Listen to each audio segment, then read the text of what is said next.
how you were saying before that parents were worried about you playing with, older people and getting hacked. Yeah. Yeah. Mate, this one I did understand because I screwed up. I remember. I love this story. If it's the story that I think you're about to tell the world. Mate, I remember that when I made my first gamer tag, I made it my full name and then Everybody's a joke.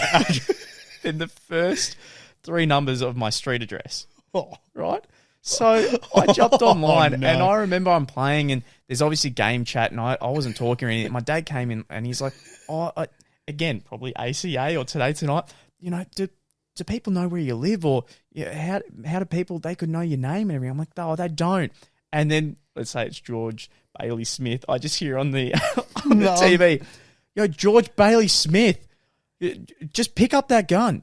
George Bailey Smith. 367, pick up that gun. And I just look at my dad and I'm like, I'll change it tomorrow.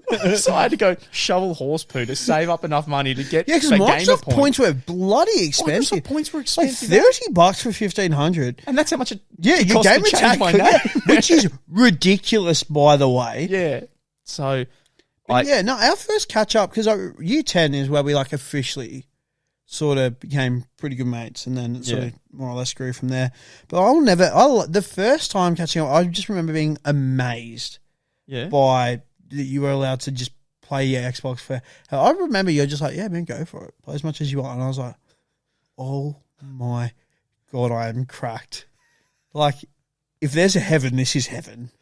Because back then, by the way, gaming used to be such a big part of my life. Yeah. So to be able to do that, whereas now, if you're like, yeah, man, play as much as you want, unless it's like if you were online and we're playing together, I'd probably be like, no, I'd rather do something else. Well, back in the day, it was so different in the way, okay, you want to watch a TV show, you've got to wait to watch it on Tuesday night, 8:30, and then you've got to wait another week. So you get that momentum to build up and you get excited for a TV show. Same with gaming. You're only allowed an hour, 2 hours a night.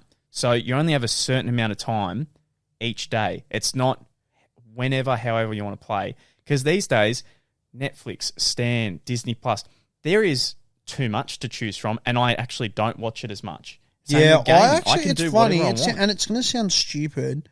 My watch list on Disney Plus and Netflix is ridiculous, and I keep on telling myself, I think you were doing it for quite a while. I'm pretty sure I recall you were like, yeah, man, I'm doing this daily thing where it's like, read a page, meditate, try to watch a new episode of a show.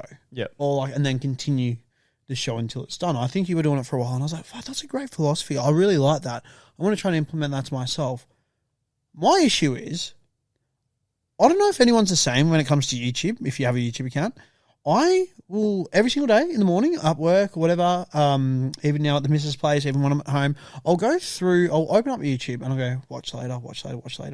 So, for example, tonight after we're done here, I'll go home and I might be scrolling through Twitter, following a few things, tweeting some tweets out for the business and whatnot. And while I'm doing that, I'll then go to my watch later. But for whatever reason, and I seriously cannot explain it, and it's really stupid how my brain's wired, I would much rather watch my watch later videos first on YouTube and before I watch a TV series. No. So instead of say I want to watch Peaky Blinders, I'll be like, I want to watch episode 1. Yep. But before I watch episode 1, I need to watch 3 hours of YouTube. I'll watch. It's because there's a bigger commitment in your head. You look at one where an episode is 45 minutes, but you can look at YouTube videos which are 5, 10, 15. So I think it's that. But then I'll get annoyed because it's just like, oh, my watch list is forever growing. Yeah. And I feel like I just keep on putting it back and back and back to the point that by the time I'm watching Peaky Blinders, the conversation's dead. It's done. No one wants to talk about it anymore. I'm late to the party. Yeah. I can't have that discussion about how good was this episode. I don't know. It was like when we used to watch Arrow all the time.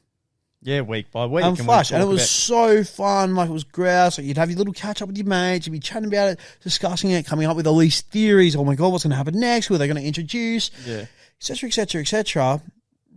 And yeah, it's just I don't know. I'm not like that at all anymore.